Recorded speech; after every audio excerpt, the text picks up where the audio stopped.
जब इंडिया के chief justice unemployed youth को कॉकरोच कहते हैं। There youngsters like cockroaches. They don't get any employment. They don't have any place in profession. और एक satirical party 3 हफ्ते में एक एजुकेशन मिनिस्टर का रेजिग्नेशन करवा देती है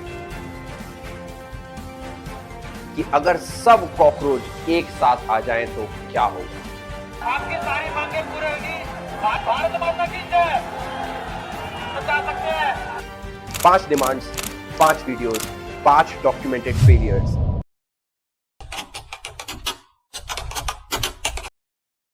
ये है सीजेपी की 5वीं और आखिरी डिमांड। एनी डिफेक्टिंग एमएलए और MP board from elections and public office for 20 years. अब 20 साल का बैन डिस्प्रपोर्शनेट है और नई लेजिस्लेशन की जरूरत भी नहीं है, क्योंकि ये लॉ ऑलरेडी एग्जिस्ट करता है 1985 से। तो आज इस वीडियो में सिर्फ वो लॉ क्या कहता है ये डिस्कस करेंगे, और वो काम क्यों नहीं कर पा रहा, और एक्चुअल सॉल्यूशन क्या होना चाहिए। क्योंकि इस डिमांड के पीछे जो प्रॉब्लम है वो इंडिया की डेमोक्रेसी का एक बहुत स्पेसिफिक और प्रूवन फेलियर है। शुरू करते हैं एक सवाल से। आप वोट करते हैं किसी कैंडिडेट को, किसी पार्टी को, और 1 साल बाद वो कैंडिडेट दूसरी पार्टी में चला जाता है। आपने जो वोट दिया था वो अब एक अलग पार्टी के काम आ रहा है। क्या आप ये चाहते थे?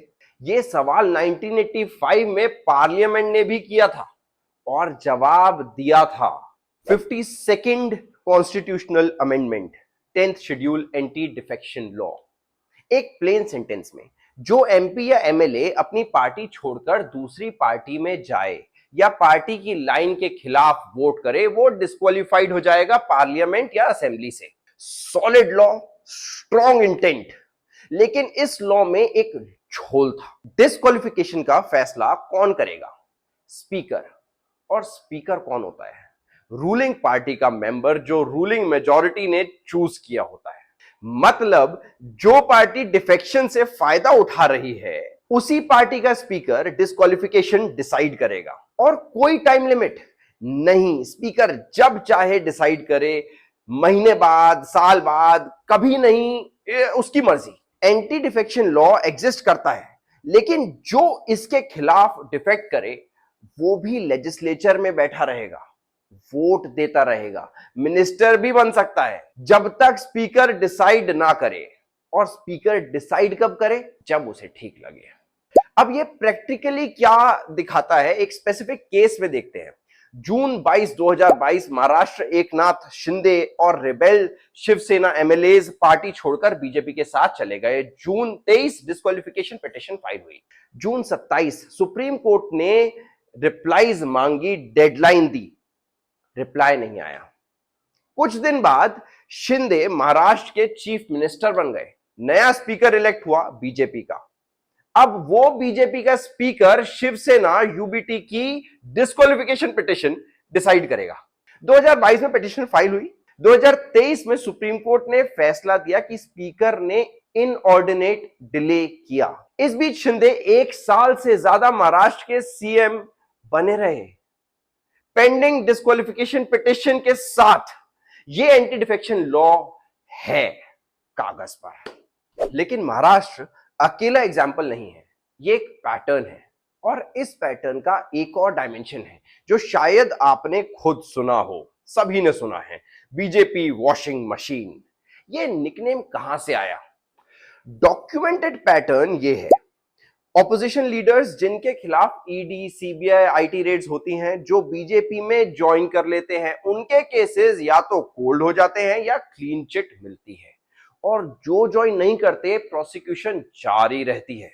हिमंता बिस्वा, अगस्त 2014 सीबीआई ने रेड की, 8 घंटे पूछा। शारदा स्कैम अगस्त 2015 बीजेपी ज्वाइन की। 2015 के बाद सीबीआई ने कभी नहीं बुलाया। Ajit Pawar, 8 corruption charges, Maharashtra irrigation scam, BJP के साथ गवर्नमेंट बनाई, केसेस का progress minimal. Ashok Chavan, Adarsh housing scam, Supreme Court stay था सीबीआई और ईडी प्रोसीडिंग्स पर, 2024 में बीजेपी ज्वाइन किया। डॉक्यूमेंटेड एनालिसिस में 23 पॉलिटिशियंस जो ईडी सीबीआई रेड्स के बाद बीजेपी में आए, उनके केसेस में से किसी में भी सिग्निफिकेंट प्रोसिक्यूशन प्रोग्रेस नहीं आई। ज्वाइनिंग के बाद 23 एक भी नहीं।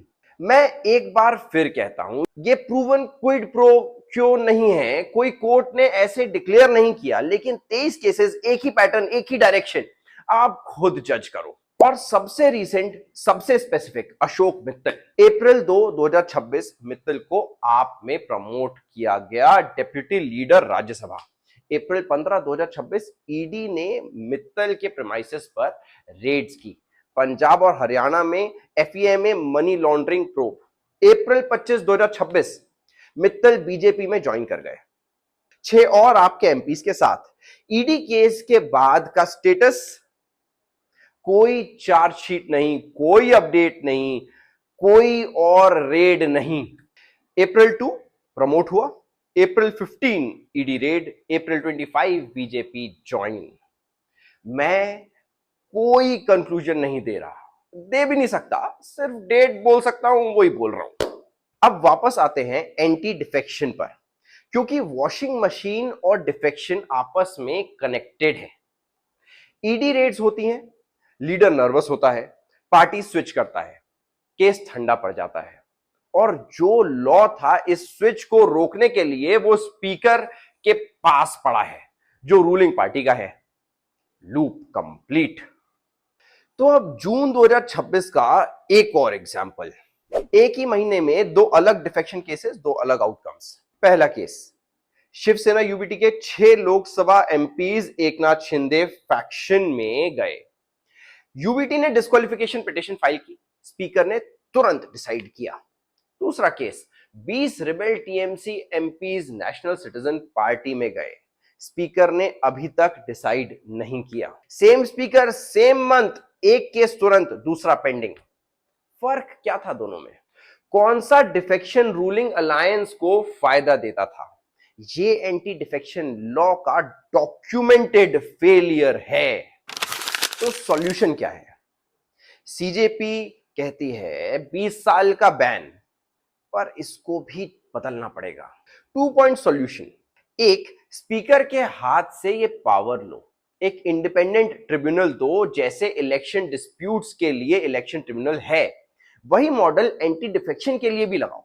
सुप्रीम कोर्ट ने ये खुद सजेस्ट किया है 2020 में, कैशाम मेघा चंद्रा सिंह केस में और महाराष्ट्र केस में फिर से। पार्लियामेंट ने अभी तक नहीं किया। दूसरा, 90 दिन की मैंडेटरी डेडलाइन जो पिटीशन फाइल हो, 90 दिन में डिसाइड हो जानी चाहिए है। अगर 90 दिन में डिसाइड ना हो तो ऑटोमेटिक डिस्क्वालिफिकेशन। श्रीलंका में ये एग्जिस्ट करता है, इंडिया में नहीं। एंटी डिफेक्शन लॉ 1985 से एग्जिस्ट करता है, 40 साल। सुप्रीम कोर्ट ने सॉल्यूशन किया 2 बार, पार्लियामेंट ने इंप्लीमेंट नहीं किया। क्यों? क्योंकि जो इंप्लीमेंट करेंगे वो वही लोग हैं जो इस सिस्टम से सबसे ज्यादा फायदा उठा रहे हैं। दल बदलो, केस भुलाओ, सीट बचाओ, और जो लॉ है स्पीकर डिसाइड करेगा, और स्पीकर तुम्हारी ही पार्टी का है। सीजेपी की ये 5वीं डिमांड आपको सही लगी या नहीं लगी, रैशनल लगी या नहीं लगी, कमेंट में जरूर बताएं। 5 डिमांड्स, 5 डॉक्यूमेंटेड फेलियर्स, 5 वीडियोस, सब लिंक्स डिस्क्रिप्शन में है। और अगर आपने मेरा पहला वीडियो 0 नहीं देखा है, जो इस पूरी सीरीज का स्टार्टिंग पॉइंट है, तो वो लिंक भी यहीं डिस्क्रिप्शन में दी हुई है। सब्सक्राइब जरूर करें।